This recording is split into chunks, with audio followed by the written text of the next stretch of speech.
책에서 여유를 담다. 책담. 책담에서 읽어드릴 이번 책은 부와 행운을 끌어당기는 힘, 더 해빙입니다. 지은이 이서윤, 홍주연. 출판사 수호서재. 구독과 좋아요를 부탁드립니다. 프롤로그. 과연 나도 부자가 될 수 있을까? 그녀는 사람들을 부와 행운의 길로 인도해주는 운명이다. 신문에서 읽은 그 한 구절이 머릿속을 떠나지 않았다. 나는 창밖으로 눈을 돌렸다. 비행기 날개 아래로 이름 모를 산맥들이 끝도 없이 펼쳐졌다. 나는 행운의 여신이라 불리는 한 여성을 만나기 위해 유럽으로 가는 길이었다. 그곳에서 만나게 될 사람, 그녀는 많은 이에게 행운을 가져다 주는 사람으로 알려졌다. 이름은 이서윤, 마음가짐의 대가, 통찰력의 여왕, 비저너리인 치프, 데너리스 타가리엔, 모두 그녀에게 붙은 별칭이었다. 매혹적이고 신비로운 분위기에 동양 여성인 서윤을 향해 서양인들은 구루라는 칭호를 붙여 부르곤 했다. 존경하는 정신적 지도자라는 의미를 담아 경애와 믿음의 마음을 전하는 것이다. 서윤이 특별한 삶의 길을 걷게 된 것은 7살 때부터였다. 어린 나이에 동양의 고전을 마스터하고 수만 명의 데이터를 구해 사례 분석까지 마친 그녀는 부자들의 구루로 이름을 알리기 시작했다. 20대에는 서양의 고전을 흡수하며 통찰의 폭을 넓혀갔으며 미국, 유럽 등지를 찾아가 그곳의 스승들과 지혜를 나누었다. 서윤의 명성을 듣고 찾아온 이들은 대기업의 창업주나 주요 기업의 경영인, 대형 투자자 등 상위 0.01%에 속하는 부자들이었다. 그들 사이에 그녀의 이름은 귀하고 비밀스러운 정보였다. 그들은 서윤에게 자문을 구한 뒤 일생일대의 기회를 잡거나 최고의 자리에 오르는 등 인생의 퀀텀 점프를 이루어냈다. 어떻게 하면 부자가 될 수 있을까요? 답은 해빙이죠. 서윤이 단어 하나하나에 힘을 주며 리듬감 있게 말했다. 지금 가지고 있음을 느끼는 것, 단어 그대로예요. 서윤은 조용히 창밖을 바라보았다. 그녀의 시선을 따라 고개를 돌리자 화려한 벨벳 커튼 뒤로 진한 코발트빛 호수가 보였다. 잠시 그 전경을 응시하던 서윤이 입을 열었다. 세상에는 정말 많은 돈이 있답니다. 물에 손을 담그면 시원한 감촉을 느낄 수 있듯 우리도 얼마든지 돈을 누리고 풍요를 느낄 수 있어요. 그것이 해빙, 우리 안의 힘이죠. 그리고 해빙은 우리가 자연스럽게 더 많은 부를 향해 흘러갈 수 있도록 해주죠. 쉽게 이해할 수 없는 말들이었다. 잠시 호흡을 가다듬은 뒤 문제의 그 단어에 집중해 보았다. 그럼 해빙이란 무엇인지요? 서윤은 다시 조용히 커피를 마셨다. 잠시의 침묵이 묘한 여운을 남겼다. 잔을 내려놓은 그녀가 이번에는 손을 들어 무언가를 가리켰다. 탁자에 놓여있는 내 휴대전화였다. 이 휴대전화 언제 사셨나요? 1년쯤 된 것 같아요. 신상이라고 해서 산 걸로 기억해요. 어리둥절했지만 나는 순순히 대화를 따라갔다. 그럼 1년 전으로 돌아가 보죠. 이것을 살 때 어떤 느낌이셨어요? 아, 저 휴대전화. 당시 가장 비싼 신제품 아니었던가. 저걸 사면서 어찌나 마음을 졸였던지. 사실 처음 봤을 때는 확 마음이 당겼다. 저것만 쓰면 좀 더 스마트하게 업무를 처리할 수 있을 것 같았고, 자연스레 좀 더 멋진 커리어 우먼처럼 보일 것 같았다. 한편으로는 이런 생각도 들었다. 이렇게 비싼 물건을 사도 될까? 더 싼 걸 사도 별 문제가 없을 텐데. 한참을 고민한 끝에 카드를 긁었다. 그것도 6개월 할부로. 영수증이 출력되는 소리가 들리자 마음이 또다시 심란해졌다. 돈을 너무 많이 쓴 걸까? 지금 실수하고 있는 건 아니겠지? 이후 카드 고지서가 날아올 때마다 나는 자책하곤 했다. 쓸데없이 낭비한 것 같았기 때문이다. 얼마일까 생각하고 너무 비싼 건 아닐까 고민하고 이걸 사도 될지 망설였죠. 막상 사고 나서는 죄책감과 후회로 괴로웠어요. 그렇게 긍정적인 감정들을 느끼지는 못하셨군요. 맞아요. 유쾌한 기분이 아니었어요. 합리화하려고 노력했지만 마음이 계속 불편했어요. 서윤이 맑은 목소리로 말했다. 해빙은 돈을 쓰는 이 순간 가지고 있음을 충만하게 느끼는 것이에요. 어떻게 부자가 될 수 있는지 물어보셨죠? 여러 답이 있겠지만 부자가 되는 가장 간단하고 효율적인 방법은 이것이에요. 묻고 싶은 것이 너무도 많았다. 물건을 사면 돈이 빠져나가는 것 아닌가? 사고 싶은 것을 참아야만 나에게 돈이 남아있을 것 같은데 쓰면서 동시에 있다는 걸 느끼라니 두 마리 토끼를 한 번에 잡으라는 말처럼 들렸다. 혼란스러워하는 나를 보고 서윤이 부드럽게 일러주었다. 자, 홍 기자님이 한 달에 10만 달러씩 번다고 상상해 보세요. 그리고 오늘 다시 이 휴대전화를 산다고 해보죠. 이번에도 같은 기분일까요? 눈을 감고 통장에 거액이 찍히는 장면을 그려보았다. 그 즉시 짜릿한 쾌감이 온몸을 지나가는 것 같았다. 입가에는 저절로 미소가 떠올랐다. 잠시 후 휴대전화를 다시 봤을 때 나는 깜짝 놀랄 수밖에 없었다. 느낌이 180도로 달라진 것이다. 비싸게만 보이던 그 전화기가 이제는 만만하게 느껴졌다. 이건 뭐 전혀 부담이 안 되네. 기분 좋게 사도 되겠어. 돈이 충분한데 뭐 어때? 여기까지 생각하고 빠르게 대답했다. 생각만 해도 기분이 좋아져요. 해빙의 느낌이 이런 걸까요? 어떤 느낌인지 이야기해 보세요. 서윤이 눈을 반짝이며 몸을 바싹 기울였다. 내 말이 세상에서 가장 소중하다는 표정이었다. 월급이 충분히 많다고 상상하자 휴대전화를 사는 것이 즐겁게 느껴져요. 돈이 계속 들어올 테니 걱정할 것도 없겠죠. 핸드폰이 돈이 있다는 증거가 된다고 생각하니 오히려 기분이 좋아지는걸요? 서윤이 환하게 웃으며 활기차게 말했다. 바로 그거예요. 기분 좋은 느낌. 원하는 것과 교환할 만한 돈을 갖고 있다는 건 정말 좋은 느낌이죠. 기자 시절 경영인이나 부자들을 만나 인터뷰할 기회가 많았다. 어떻게 부자가 되었냐는 질문에 그들은 뻔한 답을 알려주곤 했다. 운이 좋았다. 시장의 기회를 잘 포착했다. 좋은 사람들을 만난 덕이다. 사실 뜬구름 잡는 이야기처럼 들릴 때도 있었고 핵심을 숨기고 있는 듯한 기분이 들 때도 있었다. 그렇다고 질문하는 나에게 집중하는 것 같지도 않았다. 하지만 서윤은 그 모두와 달랐다.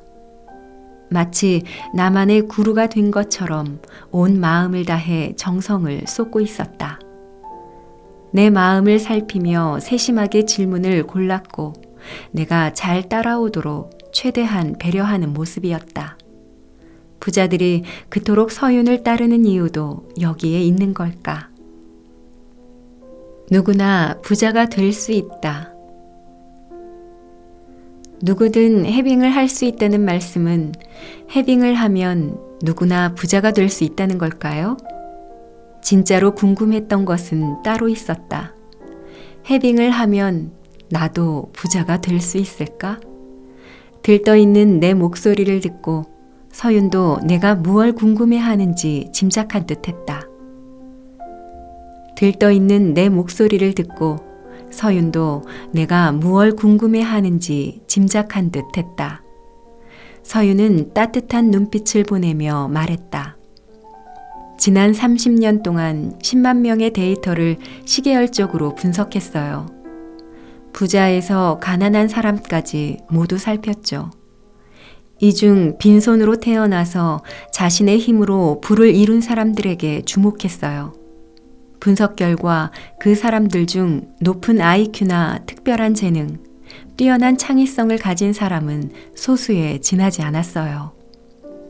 결론적으로 말씀드리자면 대부분의 사람들은 300만 달러에서 700만 달러의 재산을 가질 수 있는 운이 있어요. 물론 모든 사람이 빌 게이츠 같은 슈퍼 리치가 될 수 있다고 생각하지는 않아요. 하지만 누구나 사랑받을 자격이 있는 것처럼 누구나 부자가 될 자격을 갖고 태어난 것만은 확실한 사실이죠. 300만 달러에서 700만 달러라니 나도 모르게 입이 벌어졌다. 생활비와 교육비, 세금과 이자를 내고도 한참 남을 액수였다. 예외가 없다고 했으니 나도 부자가 될 수 있다는 뜻일까? 누구나 부자가 될 수 있다면 가난한 사람은 왜 그리 많고 부자는 왜 그리 적을까요? 사람들이 가난 때문에 고통받는 이유는 뭘까요? 취재한 것을 상세하게 설명하는 동안 서윤은 양손을 깍지 낀 채 고개를 끄덕이고 있었다. 사람들의 고통을 느끼는 듯 눈동자가 촉촉하게 젖어들고 있었다.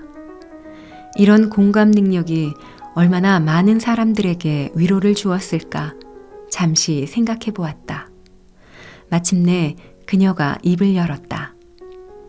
그래요. 세상에는 가난으로 인한 많은 고통이 존재하죠. 잠깐의 침묵이 지나간 뒤 그녀가 말을 이어갔다. 질문 하나 드려볼게요. 세상에 가난한 운명으로 태어난 사람은 몇 % 정도일까요? 꽤 많을 것 같아요. 30% 이상 정도요? 바로 대답을 주지 않은 채 서윤이 테이블 위에 놓인 물잔을 집어들었다. 이 물잔을 부의 그릇에 비유해보죠. 예를 들어 빌 게이츠는 남들보다 큰 그릇을 갖고 있겠죠. 홍 기자님의 그릇은 그보다 작을 것이 분명해요. 그럼 지금 말씀하신 사람들의 그릇은 어느 정도일까요? 직관적으로 이해가 갔다. 누구에게나 타고난 그릇이 있다는 뜻이었다. 그 그릇을 얼마만큼 채울지는 사람마다 다르겠지. 누구나 300만 달러에서 700만 달러를 가질 수 있다고 하셨으니까요. 조심스럽게 짚어보았다. 가난한 사람들도 그 정도 크기의 그릇을 갖고 있지 않을까요? 맞아요. 잘 이해하셨어요. 돈이 없는 사람들이라고 작은 그릇을 갖고 태어난 것은 아니에요. 물론 빌 게이츠처럼 엄청나게 큰 그릇을 갖고 태어난 사람도 있겠죠. 하지만 대부분의 사람은 300만 달러에서 700만 달러의 재산을 담을 수 있는 그릇을 갖고 있답니다. 안타깝게도 가난한 사람들은 자신의 그릇을 채우지 못하고 있어요. 이 물컵을 보세요. 아무리 컵이 커도 물이 바닥에 찰랑찰랑하게 담겨 있다면 누구든 부족함을 느끼겠죠. 통계적으로 살펴봤을 때 자신의 그릇을 4분의 3만 채워도 누구나 풍요와 만족을 느끼며 살아갈 수 있어요. 물을 더 채우고자 한다면 어떻게 해야 할까요? 꽃이 피어나듯 서윤이 싱그럽게 웃었다. 다양한 방법이 있겠지만 가장 빠르고 효율적인 수단은 해빙이죠. 해빙은 불을 끌어당기는 힘이에요. 같은 노력을 하더라도 더 많은 물을 쉽게 채울 수 있도록 도와주죠. 이 모든 것들은 자신이 갖고 있는 감정만으로 충분히 조절할 수 있어요. 감정이란 현실을 변화시키는 힘을 가진 귀중한 에너지예요. 게다가 감정 에너지는 생명력과 연결되어 있죠. 어떤 인공지능도 표현을 모방할 뿐 실제적인 감정 에너지를 가질 수는 없어요. 감정을 잘 활용한다면 불을 가져다주는 원천이 될 수 있어요. 자신의 상황을 바꿀 수 있는 열쇠는 생각이 아닌 감정이에요. 그동안 과학기술의 발달로 우리는 이성의 힘을 맹신해왔죠. 하지만 이성이 지배하는 사회의 부속품이 되지 않으면서 주체적으로 더 나은 미래를 열 수 있는 비밀은 바로 느낌에 있답니다. 자신의 느낌으로 불을 창조하는 것, 그것이 바로 해빙이죠.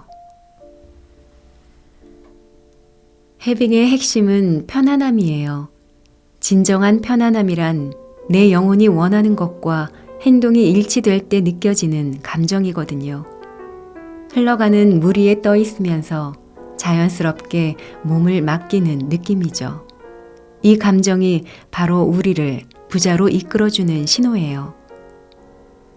그녀의 한마디 한마디를 새기며 나는 천천히 고개를 끄덕였다. 잔잔한 물 위를 떠가는 느낌, 그것이 편안함이었다.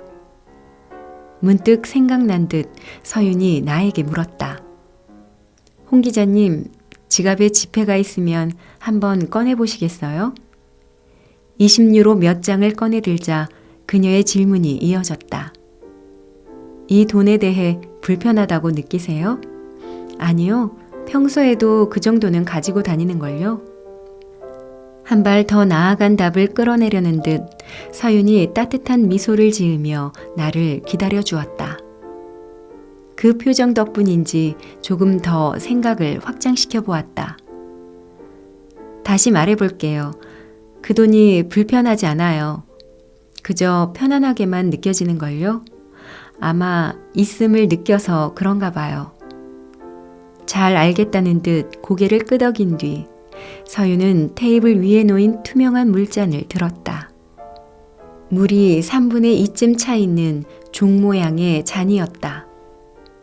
그녀가 컵을 좌우로 흔들더니 움직임을 멈추고 내 눈을 응시하며 질문을 던졌다. 이 컵이 우리에게 있는 부의 그릇, 물은 돈이라고 생각해보죠. 이 컵이 마구 흔들리면 어떻게 될까요? 물이 흔들려서 밖으로 나오겠죠? 마음의 그릇도 마찬가지예요. 물컵이 갈팡질팡 흔들리는데 재물이 온전히 담겨 있을 리 없죠. 마음이 편안할 때 그 안의 물도 차분하게 머무르는 법이에요.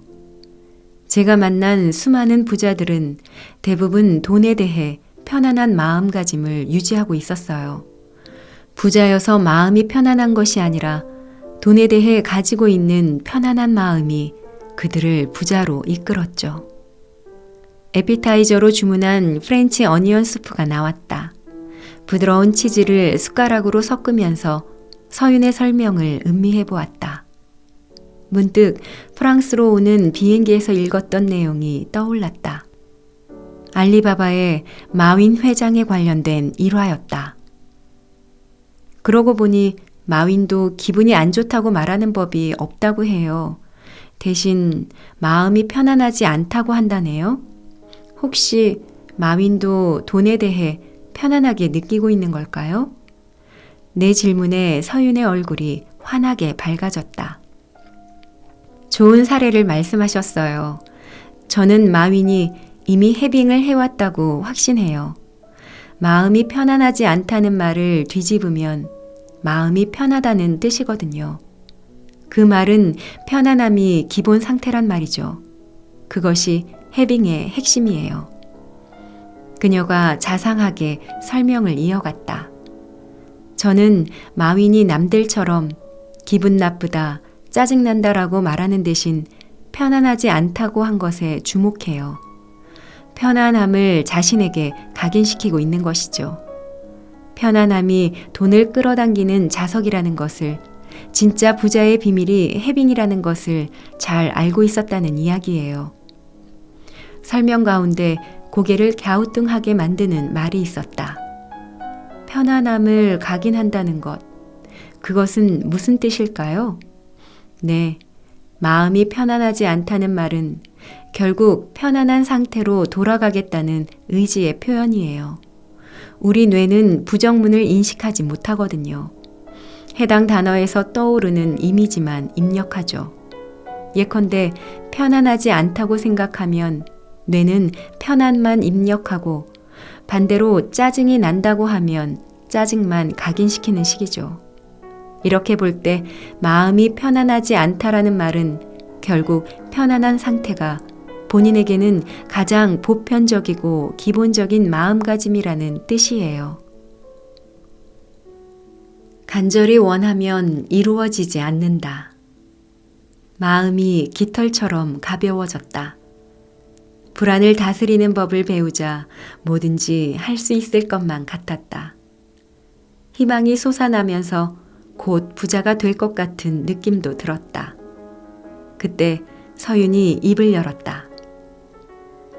해빙을 할 때 빠지기 쉬운 함정이 있어요. 단정하게 앉은 그 자세에서 기품이 느껴졌다. 그녀가 말을 이어갔다. 그건 바로 간절히 원하는 것이에요. 네? 의외의 조언을 듣고 말끝이 저절로 올라갔다. 사실 나는 서윤을 다시 만난 후 부자가 되는 것에 강하게 집착했었다. 출근할 때나 회의할 때, 그리고 잠자리에 누울 때까지 머릿속은 온통 그 생각뿐이었다.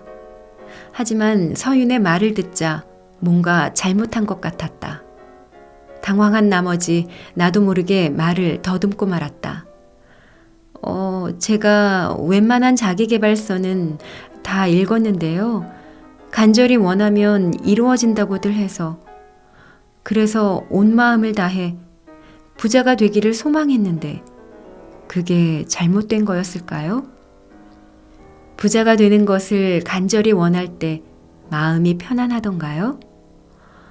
편안했냐는 말씀이시죠? 그 말을 듣는 순간 찬물을 뒤집어 쓴 듯 정신이 번쩍 들었다. 솔직히 말하자면 편안하지 않았다. 집착하면 할수록 원하는 미래가 더 멀게만 느껴졌기 때문이었다. 하루에도 몇 번씩 이런 생각이 들었다. 해빙을 시작했잖아. 그럼 돈이 언제 들어오는 걸까? 이러다 영영 부자가 되지 못하면 어쩌지? 희망 없는 과거로 돌아가고 싶지는 않은데 불안했고 두려웠다. 이제 보니 나를 편안함에서 멀어지게 만든 것은 간절하게 원하는 마음이었다. 해빙의 효과가 예상보다 크지 않았던 이유도 거기에 있었다. 내 실수를 깨닫고 나자 저절로 한숨이 나왔다. 아니요, 간절히 원할수록 조바심이 들었어요. 부자가 되는 것에 집착하다 보니 결국 지금 나에게 돈이 없다는 생각만 들더라고요. 부자가 되지 못하면 어쩌나 두려워지기도 했죠.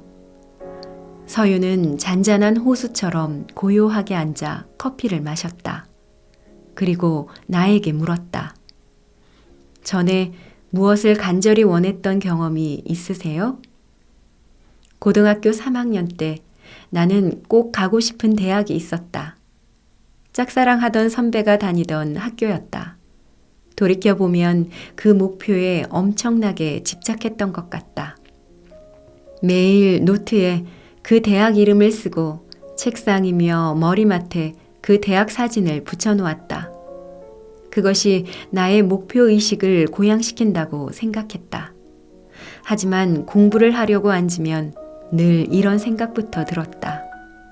이렇게 원하는데 떨어지면 어쩌지? 그럼 안 되는데, 꼭 합격해야 하는데. 문제는 간절히 바라는 마음이 커질수록 불안과 걱정, 두려움도 자라났다는 사실이다. 도서관에 가면 만화책이나 잡지에 몰두하거나 문제집을 펴놓은 채 그 위에 낙서만 했다. 내 나름의 불안감을 떨치기 위한 방법이었다. 답안지를 백지로 내는 악몽 때문에 잠을 설치는 날도 많았다. 그럴수록 공부에 집중하기는 점점 더 힘들어졌다. 결국 나는 세워놓았던 공부 계획을 다 마치지 못하고 시험장으로 향해야 했다. 꿈꾸던 목표도 그렇게 실패로 끝나고 말았다. 애타게 원했던 것을 손에 넣지 못한 기억은 늘 나에게 상처가 되었다.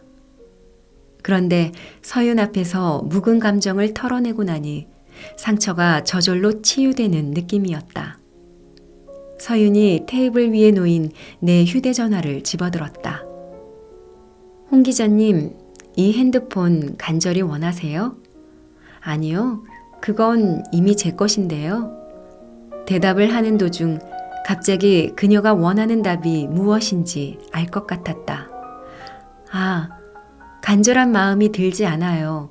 이미 제 것이라고 생각해서 그런지 그저 편안하기만 해요. 그게 바로 해빙이군요. 있음을 느끼는 것. 서윤은 밝게 웃으면서 엄지손가락을 세워 올렸다. 정확하게 잘 짚어내셨네요. 간절히 원하는 마음은 결핍에 집중하는 거예요. 나한테 지금 없다고 느끼기에 그런 마음이 생기는 거죠. 확실히 이해가 갔다. 해빙이 있음을 가리키고 있는 것이라면 간절히 원하는 것은 없음을 향해 가는 것 아닌가. 자석의 N극과 S극처럼 두 마음도 공존할 수 없었다.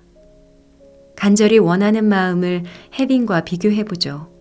해빙은 물살의 튜브를 타고 편안하게 흘러가듯 흐름에 몸을 맡기는 것이지요. 자연히 순탄하고 편안할 수밖에 없어요. 반면 간절히 원하는 것은 거칠거칠한 돌바닥 위에서 무거운 상자를 힘껏 미는 것과 비슷해요. 미는 힘이 셀수록 그 반발 때문에 마찰력도 강해지겠죠. 무슨 말씀이신지 알 것 같아요. 나는 큰 소리로 대답했다. 반발력 때문에 불안과 두려움이 생겨나겠죠. 그 불편함이 돈을 밀어내고 무의식의 없음을 끊임없이 입력할 거예요. 결국 해빙과 반대 방향으로 가는 거죠. 문제는 사람들이 결핍의 느낌이 강할수록 더 간절히 원한다는 거예요. 결국 악순환이 되는 거죠.